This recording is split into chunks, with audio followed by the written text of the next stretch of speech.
Hello et bienvenue chez La Dame de Cœur, le podcast où je te partage l'art d'aimer la vie. Moi c'est Chloé, prof de yoga, masseuse, énergéticienne, humaine avec un petit côté magicienne. Je te propose plein d'outils pour prendre conscience de tes potentiels et révéler ta magie. Ici, je te propose des pistes et des sujets de réflexion pour élargir tes horizons et t'encourager à insuffler la vie, tes projets et aspirations. Si tu souhaites faire le plein de bonnes vibes, d'inspiration et de motivation, compte jusqu'à 3 et ensemble, on y va.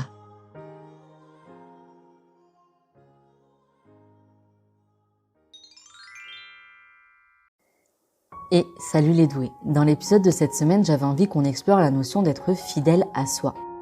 Parce que c'est quelque chose de capital pour ne pas se laisser porter et emporter par le regard, la vie des autres, les attentes sociales, familiales et tout ce qui vient de l'extérieur qui pourrait venir fausser, formater notre manière d'agir et de penser. Pour être fidèle à soi, je pense qu'avant tout cela demande de se connaître et de connaître nos bases. Et nos bases, pour apprendre à les connaître, il faut prendre le temps de regarder celles qu'on a bâties à travers notre éducation et la société dans laquelle on a grandi. Souvent, il faut aussi prendre le temps de les déconstruire pour en reconstruire afin qu'elles soient en accord avec notre vérité profonde. Et comment savoir qu'elles sont plus en accord avec nous-mêmes, qu'elles sont entre guillemets mieux que celles d'avant? Je crois que la réponse se trouve là, à l'intérieur. Quand tu penses à cette base, à ce concept, tu te sens comment en toi? Ça vibre comment? C'est quelle partie de toi qui réagit? Parce que parfois, ça peut être aussi notre ego qui nous fait adhérer à des concepts pour toujours se sentir appartenir à un groupe, à un clan, au commun, et ne pas se sentir en marge. Alors, il n'y a pas de bonne ou de mauvaise réponse à ces questions, et même j'ai envie de te dire que les réponses peuvent évoluer avec le temps, fort heureusement. Parfois, être fidèle à soi, ça demande aussi d'être en marge, parce que c'est pas parce que tout le monde ne le pense pas, ou du moins ne le dit pas tout haut, que ce que tu penses est faux. Et inversement, c'est pas parce que tout le monde le pense que toi aussi tu dois obligatoirement y croire. On rappelle ici qu'il n'existe pas une vérité, mais des vérités. Chaque chose est une question de point de vue.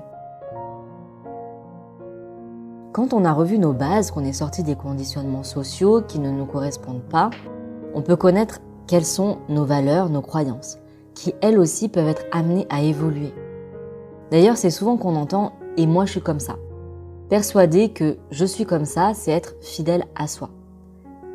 Et tu vois, je crois pas qu'être fidèle à soi, ça implique obligatoirement de rester toujours le ou la même. Bien au contraire. Je crois qu'être fidèle à soi, c'est évoluer, c'est oser se transformer. Et comme la vie est mouvement, ça serait contre nature que de vouloir figer ce que l'on est. Alors, je suis pas là pour te dire ce que tu dois être et comment tu dois l'être, tu le sais très bien. J'avais juste envie qu'on se rappelle que le concept d'être fidèle à soi, c'est un concept qui est fait pour évoluer, parce que s'il reste figé, il nous fait régresser. D'ailleurs, pour être fidèle à soi, je pense qu'il faut profondément s'aimer et se respecter. C'est pas juste être dans le paraître de l'être. C'est aussi être là pour soi-même et savoir se prendre un temps pour soi quand on en a besoin. C'est savoir exprimer ses besoins, savoir dire non et savoir dire oui aussi. C'est assumer ses différences, ses défauts, ses qualités, sans pour autant écraser les autres ou chercher à être différent pour être différent. Faire de ses défauts des excuses. D'ailleurs, je crois que là, il y a une nuance subtile. Quand on dit « je suis comme ça », et c'est ok en fait de connaître ses défauts, ses traits de caractère, c'est même très bien de s'accepter comme on est et d'être honnête avec soi-même sur le fait qu'on n'est pas parfait et qu'on ne sera certainement jamais, malgré tout le travail qu'on peut faire sur soi. Mais quand ça devient une excuse, quelque chose dans lequel on se complaît, un peu par flemme d'aller chercher à évoluer, c'est peut-être un peu s'enfermer dans une image figée de soi, et donc se limiter. Bref, chacun voit midi à sa porte, encore une fois, je suis pas là pour dire quoi faire ou pas. Est-ce que pour conclure cet épisode, on pourrait dire qu'être fidèle à soi, c'est être soi. Se laisser l'opportunité d'évoluer, de changer d'avis et de recommencer. Se laisser la chance de ne pas parcourir juste un chemin, mais en explorer des milliers. Ne pas se décevoir face à l'échec, mais se féliciter, car après tout, on a appris et on peut ouvrir les bras à une nouvelle aventure. Se féliciter et se délecter du miracle de vie que l'on est. Et avec joie, embrasser la vie et ses miracles aussi. Être fidèle à soi, c'est pas toujours simple, c'est pas toujours rose, Mais rappelle-toi que tu es la seule et unique personne qui t'accompagne du début à la fin de ta vie. Sois présent à toi. C'est ta responsabilité d'être là pour toi. Car tu le sais, et je te le rappelle quand même, tu possèdes en toi le champ des possibles et tout ce dont tu as besoin. Tout est là, en toi.